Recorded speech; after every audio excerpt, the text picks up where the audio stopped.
இருந்திருக்கு. அவங்க சமூகம் அந்த எங்கள் சமூகத்துக்கு கிடைச்ச மிகப்பெரிய இளைஞர் படை தளபதி அப்படின்ற மாதிரி தான் அவருங்க வந்து அந்த சமூகம் அவரை கொண்டாடிட்டு இருந்திருக்கு.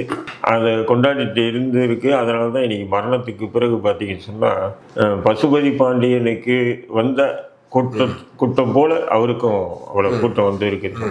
அந்த அளவுக்கு சொல்ல முடியாது. பட் ஆனா வந்து அந்த ரோடே வந்து சம்பிக்க இல்ல அந்த அளவுக்கு வந்து இருக்கு இல்லைங்க.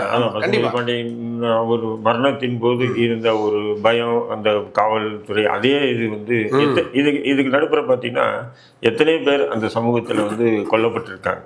உங்களுக்கு தெரியும், தென் மாவட்டத்தை பொறுத்தவரையிலும் பார்த்தீங்கன்னு சொன்னால் நாடார் சமூகம், அப்புறம் தேவர் சமூகம், தேவேந்திர குல வேளாளர். இப்போ நாடார் சமூகத்துக்கு எப்படி அந்த பிரச்சனைகள் உருவாச்சு, தேவர் சமூகத்துக்குள்ளே எப்படி பிரச்சனை உருவாச்சு, தேவேந்திர குல வேளாளருக்குள்ளே எப்படி பிரச்சனை ஆயிடுச்சு அப்படின்றது 3 பாகமாக நம்ம வந்து பிரிக்க வேண்டும். ஆனால் நம்ம 19 வந்து தீபக் ராஜா ரவுடி 7-8 கொலை பண்ணியிருக்கான்.